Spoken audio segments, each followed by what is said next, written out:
In this chilling tale, renowned Korean shaman Warim and her protege Bongil find themselves entangled in a mysterious case that pushes the boundaries between science and the supernatural. It all starts when the wealthy Park family, desperate for answers, calls on Warim to investigate their newborn son's baffling illness, a mystery that not even top doctors can decipher. Warim, who holds a unique belief in the hidden forces that govern life, travels with Bongil to meet Park Ji-young in the US. Here, Ji-young opens up about his family's terrifying history. His brother's tragic death in a mental hospital, apparently haunted by a vengeful spirit, has left a dark shadow over the family. Now, Ji-young fears that the same curse is threatening his child. As Warim digs deeper, she realizes this isn't just a random haunting. She identifies it as the grave calling, a curse rooted in a restless ancestor, Ji-young's grandfather, who lies uneasy in his grave.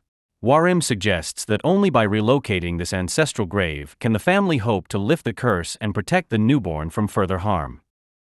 Warim decides to take help from Sangdeok and Yonggun for this job.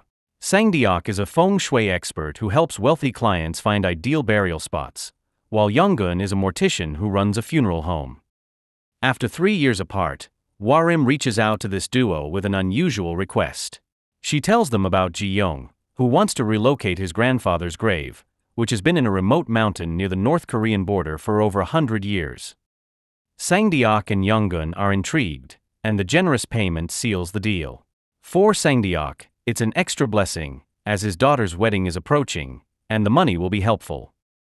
During their first meeting with Ji-young, Sangdeok and Yonggun get specific and confidential instructions for this eerie task. Ji-young insists they keep the plan strictly private because his family doesn't support his decision, but he's determined to have his grandfather's grave exhumed and cremated. Yonggun suggests they first inspect and purify the remains as a way to respect the process before moving forward. As they stand near the tombstone, Sangdeok's keen eye catches something unusual, a set of digits carved into the stone. It strikes him as odd, and he starts questioning why Ji-young's grandfather was buried in such an isolated mountaintop location. In response, Ji-young shares an unexpected detail. His grandfather's burial site was chosen by a famous monk named Jizun. This monk had selected the exact spot, adding another layer of mystery to the grave and its location. Sangdeok senses an ominous, destructive energy around this land.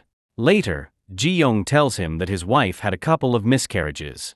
Sangdeok asks him about the digits engraved on the tombstone, but he doesn't know what they represent. While Sangdeok is about to back out, Warim convinces him that she will perform rituals to avoid the curse, while the grave is being moved.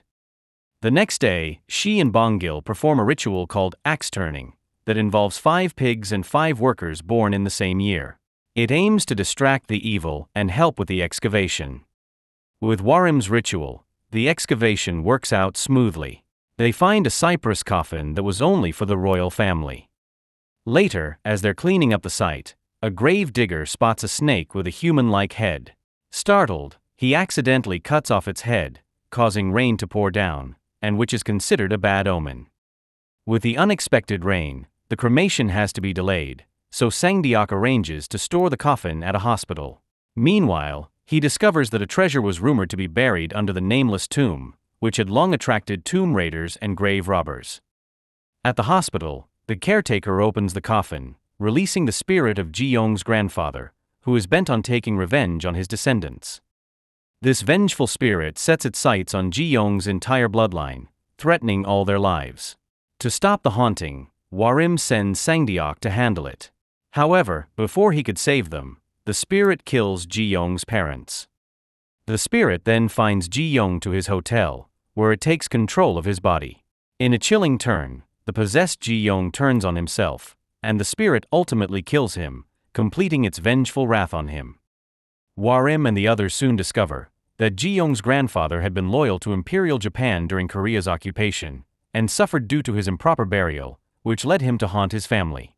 To end the curse, Yonggun gets the coffin cremated, before the spirit can harm the newborn child. After the cremation, Yonggun tells Sangdeok about the gravedigger who had severed the snake's head. Disturbed by the memory, the worker begs Sangdeok to find the half-cut snake.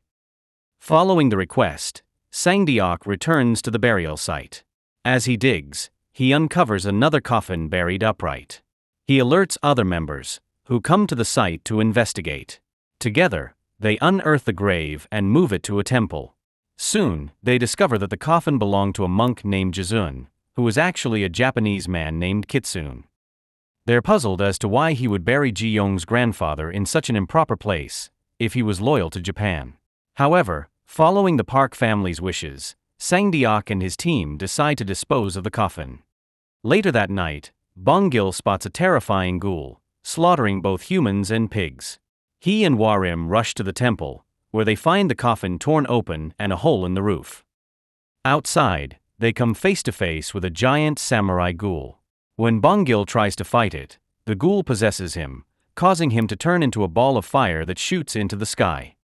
Injured, Bongil is rushed to the hospital and then transferred to a larger facility, due to spinal damage. When the doctors ask if his wounds were from a wild animal, Sangdeok recalls an old tale about a fox slicing through a tiger's waist, a symbol of Japan's invasion of Korea. The Japanese had once driven iron stakes into specific Korean sites to drain the land's energy and weaken it, just as this ghoul's attack seemed to be doing. Sangdeok returns to the burial site, where he finds tools engraved with the names of supposed tomb raiders. Noticing that the numbers on Ji Yong's grandfather's grave are actually coordinates, he follows and uncovers the resting place of a dormant samurai on these coordinates. As he investigates further, Sangdeok uncovers a startling truth. The people in the recovered photo aren't grave robbers, but Korean patriots, who were trying to remove remnants of the Japanese military conquest, specifically, the iron stakes meant to weaken Korea's land energy. Meanwhile, Warim seeks answers about the ghoul's origins by investigating the possessed Bongil in the hospital. She takes the help of two women to uncover the truth. Warim discovers that the spirit of a samurai general is fiercely guarding the iron stake. With Sangdeok and Yonggun's help, she makes a plan to remove it. She decides to keep the samurai distracted, while Sangdeok and Yonggun keep digging the site. During this process, Warim has a vision of the samurai, just before the spirit transforms into a ball of fire and hurtles toward the grave site. Suddenly, the samurai materializes there, attacking Sangdeok and trying to rip his lungs out. In a desperate move, Warim and Yonggun douse the spirit with horse blood, driving it back and saving Sangdeok. In a vision, they all uncover the truth. The monk Kitsune had embedded a katana inside a beheaded samurai's body, and buried it in the grave site upside down, directly beneath Ji Yong's grandfather's grave. This act cursed the samurai, transforming him into a ghoul, while turning the grave into a shield for the iron stake. Armed with his knowledge of feng shui elements, Sangdeok finally confronts and slays the samurai spirit, though the effort causes him to collapse. Meanwhile, the two women tending to Bongil in the hospital perform a ritual with a chicken sacrifice, successfully freeing Bongil from the master's dark anima. This dark horror movie ends with Sangdeok regaining his consciousness. Shortly after, he joins his colleagues at his daughter's wedding, finally finding a moment of peace.